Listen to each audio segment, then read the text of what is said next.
안녕하십니까. 머니올라 시작합니다. 글로벌 긴축 흐름 속에 주식시장뿐만 아니라 부동산도 빙하기에 접어들었다는 진단이 나오고 있습니다. 부동산 시장의 현재 상황과 향후 전망에 대해서 전문가와 함께 상세히 짚어보겠습니다. 이광수 미래에셋증권 수석연구위원님 모셨습니다. 어서 오십시오. 예, 안녕하세요.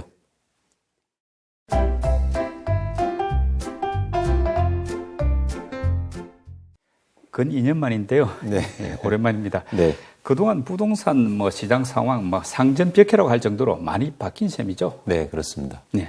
그동안 2년 동안 주택가격이 빠르게 상승하고 있었는데 네. 최근에 또 하락폭이 커지고 있고요.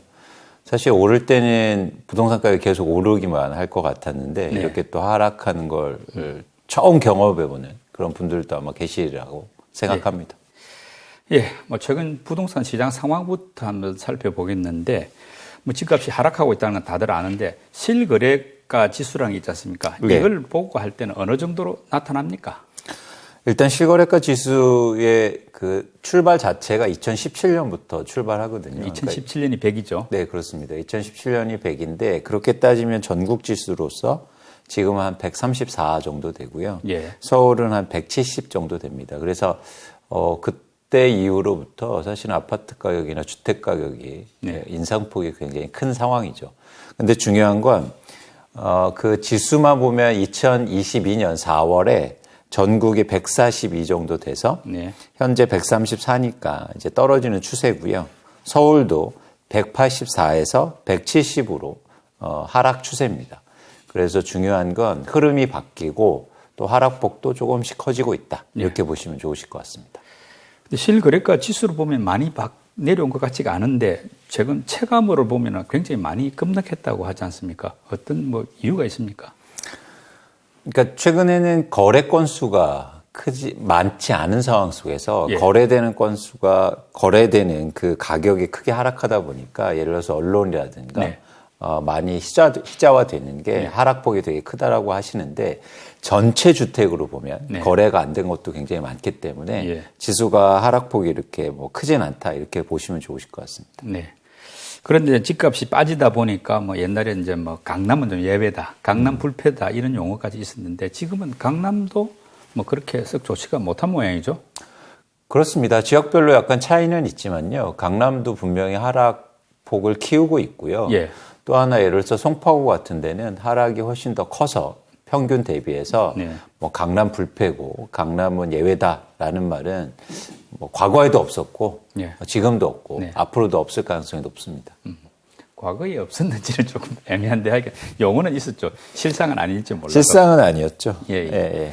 근데 또 가격이 이렇게 보면 구축 아파트보다 신축 아파트 가격이 더 내렸다 이런 이야기도 있는데 많이 올랐기 때문에 그렇게 된 겁니까? 그렇습니다. 예, 기본적으로 부동산 가격이 많이 오르면 또 많이 하락하는 그런 예. 추세적인 현상을 보이거든요. 네. 그런 차원에서는 최근 신축 아파트 가격이 상승을 많이 했죠.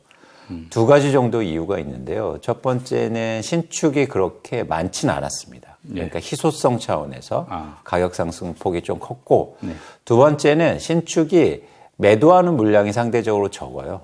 그렇겠죠. 왜냐하면 양도세 관련된 문제가 있어서 예. 그러니까 신축을 바로 매각하면 양도세 부담이 크기 때문에 또 2년 거주 이런 의무도 그렇습니다. 많죠. 예. 그래서 그런 차원에서는 매물이 적으니까 상승폭이 컸었는데 이제는 그 반대 현상이죠. 말씀드린 것처럼 상승폭이 컸기 때문에 예.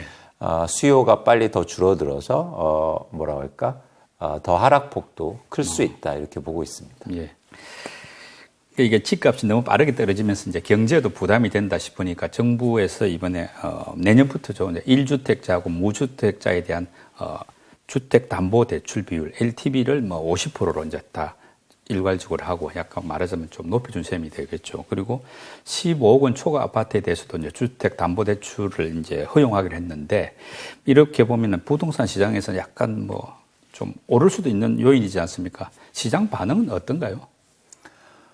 일단 기대감이 있긴 하죠. 예를 들어서 대출을 규제를 완화해주면 수요가 증가할 수 있으니까. 근데 네. 좀 근본적으로 고민해 볼 지점이 뭐냐면 금리가 너무 높은 상황 속에서 대출을 많이 해준다고 사람들이 대출을 뭐 무작정 받아서 예. 높은 가격의 집을 사기는 좀 부담스럽지 않나 생각하고요. 예.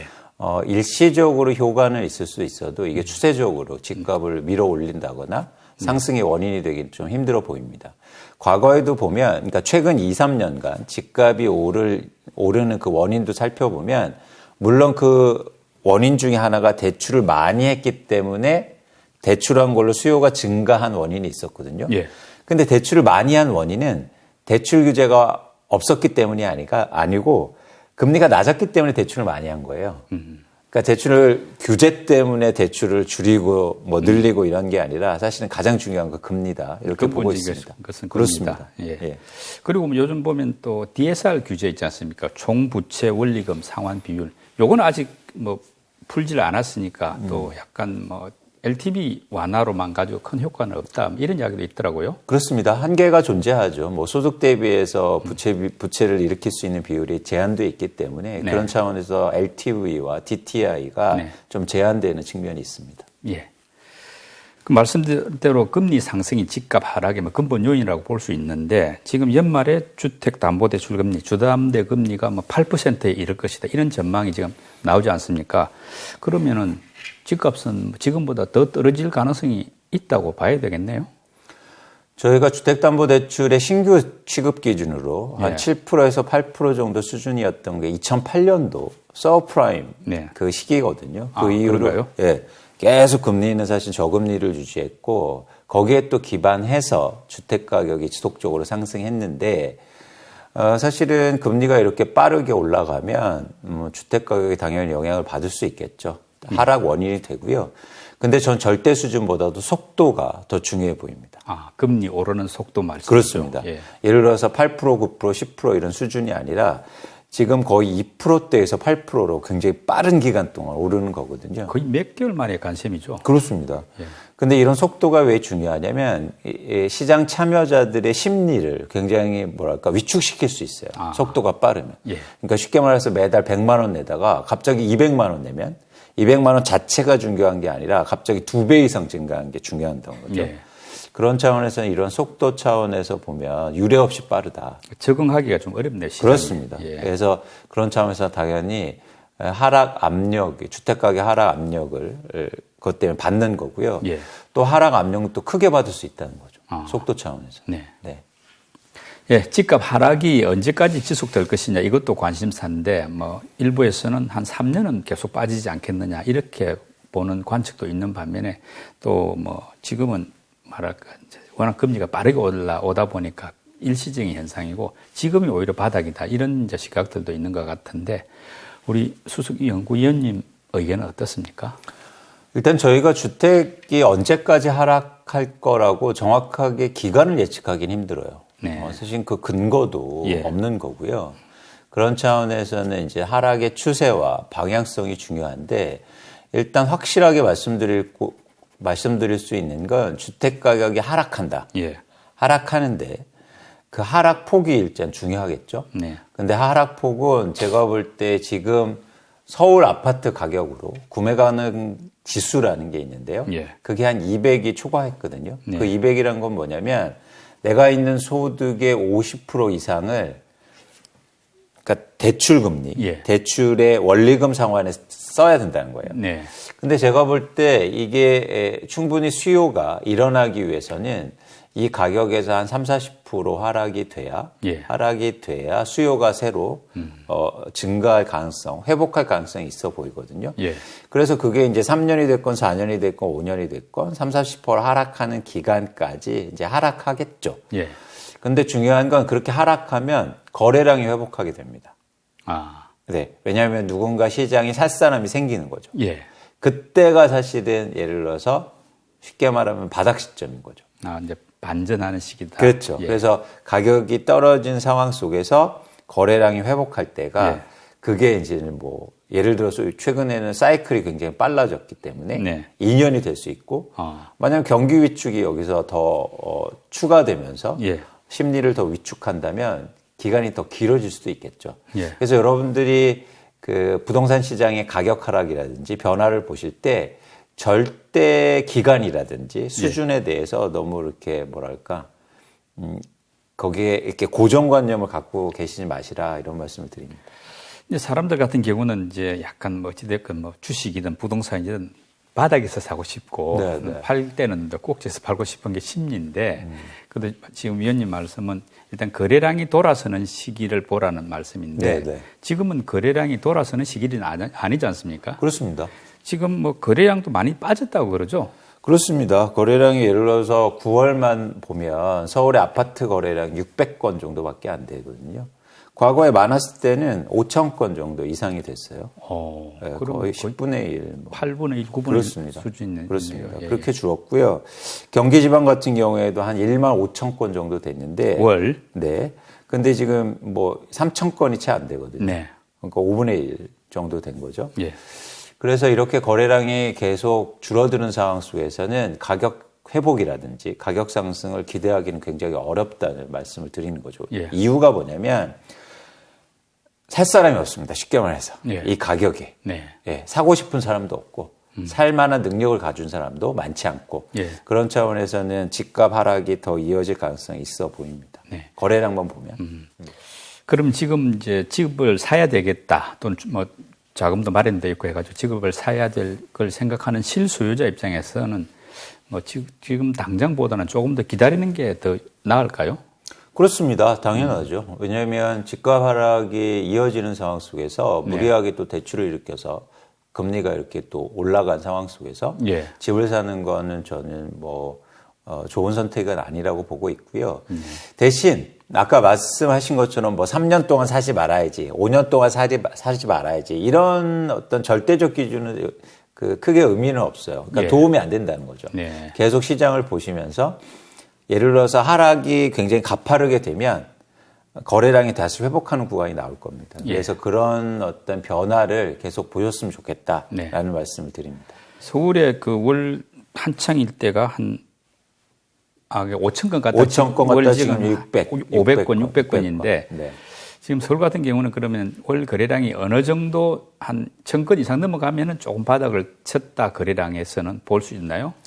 저는 한 2,000건 정도 보고 있고요. 예. 1,000건으로도 굉장히 작은 그런 상황이기 때문에 네. 한 2,000건 정도는 돼야 되지 않나 보고 있고 예. 또 중요한 게 단지별로 굉장히 다르거든요. 그래서 여러분들이 관심 있는 단지라든가 예. 내가 거주하고 싶은 단지가 거래량이 어떻게 또 되는지도 관심 있게 보실 필요가 있습니다. 예. 전체 시장과는 또 그 지역이라든가 네. 아니면 그 아파트 자체가 좀 다를 수 있기 때문에 하락폭도 다르고요. 예. 그래서 그 두 가지를 같이 보셨으면 좋겠다는 말씀을 드립니다. 그러니까 전체 어떤 서울시의 거래량도 봐야 되지만 그렇죠. 자기가 원하는 어떤 아파트 단지라든지 그 그렇죠. 좁은 지역의 거래량도 보시라 이런 그렇죠. 말씀이네요. 왜냐하면 전체 거래량은 회복 안 하는데 네. 내가 원하는 아파트 단지가 가격 하락폭이 굉장히 큽니다. 네. 그럼 누군가 사는 사람이 생긴다는 거죠. 그러면 전체만 보고 있으면 그거를 놓치잖아요. 예. 그런 차원에서는 여러분들이 또 그 범위를 좀 좁힐 필요가 있습니다. 네. 거래량을 각 지역별로 잘 살펴볼 필요는 있겠네요. 그렇습니다. 근데 이제 집값이 내리면서 이제 빚을 내 가지고 막 영끌이라 하는 표현도 있습니다만 이제 샀던 사람들 같은 경우는 지금 금리까지 오르니까 상당히 곤란하게 되어 있는데 이런 분들 입장에서는 어떤 시기의 대책이 어떻게 하는 게 좋을까요? 지금 뭐 당장 팔기도 어려운데. 일단 두 가지인데요. 최근에 특히 집값이 비쌀 때 산 경우가 문제인 거예요. 예. 쌀 때 빚을 일으켜서 산 거는 사실 문제가 아닌데 특히 최근 2년간 네. 집값이 굉장히 지속적으로 상승하고 있는데 빚을 예. 많이 일으켜서 산 분들이 아마 문제가 생길 텐데 그중에서 두 부류로 또 나누어집니다. 네. 어떤 부류냐면 첫 번째는 내가 거주하지 않을 집을 산 경우.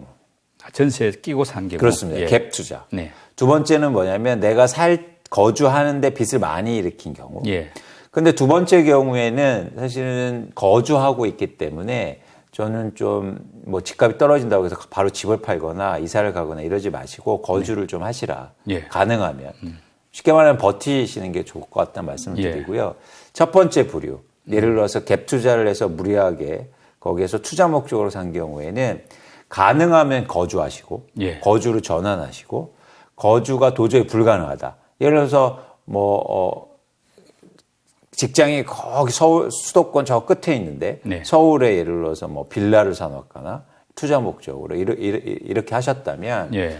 사실은 향후로 전세 가격이 떨어지고 아니면 부담이 커질 수 있기 때문에 예. 매각을 좀 고민하실 필요가 있지 않을까 생각합니다. 예, 그러니까 역전세 이런 현상도 생기니까 그렇습니다. 전세 끼고 비싼 가격에 산 분들은 좀 어렵지만은 처분하는 것도 방법이 되겠다 그렇습니다. 이런 말씀이시네. 네, 네. 예, 예. 네. 지금 보면은 이제 분양 시장도 찬바람이 불면서 이렇게 미분양이 늘고 있다는 이야기 있던데 실상이 어느 정도입니까? 미분양이 전국적으로 10,000 가구가 조금 넘었었는데요. 네. 최근 30,000 가구가 되고 이제 40,000 가구가 됐거든요. 예. 굉장히 이것도 빠른 속도로 증가하고 있습니다. 아, 중요한 건 뭐냐면 앞으로 더 증가할 가능성이 높다는 거예요. 예. 지금 건설사들이 약간 사면 초과에 빠져 있습니다. 네. 왜냐하면 땅을 사놨는데 쉽게 말해서 금리가 올라서 이자 비용이 계속 증가하고 있습니다. 그렇겠죠. 그렇죠? 그러면 이제 분양을 빨리 해야 되잖아요. 예. 근데 분양 시장에 가면 또 분양이 안 돼요. 네. 그래서 원래 분양이 안 되면 사업을 지연하면서 예. 연기하면서 나중에 분양해도 되는데 이자 비용이 올라서 어쩔 수 없이 분양할 수밖에 없고 네. 또 분양 시장에 가면 분양이 잘 안 되는. 그래서 이런 상황 속에서 건설사가 취할 수 있는 선택은 뭐냐면 분양을 그냥 하는 것밖에 안 됩니다. 좀 가격을 낮추서라도. 그렇죠. 예. 그런데 흥미롭게도 가격을 낮춰서 분양하거나 아니면 이렇게 시장이 안 좋을 때 분양하면 가격이 낮추더라도 미분양이 증가할 수밖에 없어요. 그래서 제가 보니까 올해 2달밖에 안 남지 않습니까? 예. 전국적으로 예정되어 있는 분양 물량이 150,000 가구 이상입니다. 아, 전국적으로. 예. 네. 이건 엄청나게 많은 물량이에요. 예. 왜냐하면 연간 평균 300,000에서 400,000을 분양하는데 네. 150,000을 2달 안에 분양해야 된다는 건 물량이 굉장히 많다는 거죠. 예. 근데 여기서 분양이 잘 안 되면 미분양이 갑자기 증가할 거 아니에요. 그러니까 쉽게 말해서 미분양률이 20%만 나와도 30,000 가구가 미분양이 또 증가하게 됩니다. 예. 그렇게 되면 지금 미분양이 거의 100% 이상이 또 증가하는 건데. 4만 가구 정도가 7만 가구로 간다는 말씀이죠. 그렇습니다. 예. 그렇습니다. 그렇게 되면 미분양이 증가하게 돼서 이게 건설사뿐만 아니라 이게 또 주택시장의 가격 하락 요인이 될 거예요. 예. 왜냐하면 재고 자산이 쌓이니까 가격이 더 오를 수 없는 거죠. 네. 예. 그 미분양이 늘어나고 이제 부동산 PF를 하죠. 프로젝트 파이낸싱 요거 때문에 이제 자금 경색이 생기니까 정부가 얼마 전에 이제 금융안정 대책을 내놨지 않습니까? 어떻게 될지는 좀 지켜봐야 되겠습니다만 급한 불은 껐다 이런 분석도 있는데 문제는 이제 미분양이 자꾸 이렇게 늘어날 경우에 건설사들 특히 이제 중소건설사들 같은 경우는 약간 도산 위험이라든지 이런 문제가 생길 수 있지 않습니까? 그렇죠. 당연히 물건을 만들어냈는데 예. 물건을 안 팔면 문제가 생길 수 있고 유동성 문제가 생길 수 있죠. 네. 한국의 분양시장은 여러분들 잘 아시다시피 사전 분양인데 예. 분양을 한 다음에 분양이 어느 정도 되면 지을 수밖에 없는 구조거든요. 예. 근데 분양률이 높지 않으면 건축비가 들어오는 것보다 훨씬 더 많이 들게 되죠. 예. 건설사들이 계속 자기 돈을 쓰면서 아파트를 지어야 되니까. 또 자재값도 많이 올랐으니까. 그렇죠. 예. 그래서 그런 차원에서는 유동성 문제가 확대될 가능성이 있습니다. 미분양 많아질수록. 예. 예. 이런 미분양이 늘어나면 결국은 이제 또 시장에서는 공급이 또 줄어드는 그런 효과도 생기지 않습니까? 그렇습니다. 당연히 이제 미분양이 많아지면 네. 민간 건설사들이 땅을 적게 사게 되고 예. 사업을 축소하게 되면서 네. 다시 또 분양 아파트가 줄어드는 그런 사이클을 보이게 되죠. 예. 그게 사실은 시장의 어떤 자연스러운 모습이죠. 가격이 빠지는데 건설사들한테 막 분양하라고 할 수는 없잖아요. 그러니까요. 그래서 과거에도 보면 가격이 오르면 네. 공급이 많아지고 예. 가격이 또 떨어지면 공급이 줄어드는 이런 어떤 상관관계를 보입니다. 네. 연결사항으로 보면 규제 완화는 당연히 집값 상승의 원인이 되죠. 예. 그런데 지금 환경을 좀 살펴볼 필요가 있습니다. 또 금융 환경이라든지 금리 인상이라든지 이런 상황 속에서는 사실은 단순하게 규제 완화를만 보고 예. 가격이 급격하게 상승하거나 이러기는 힘들다.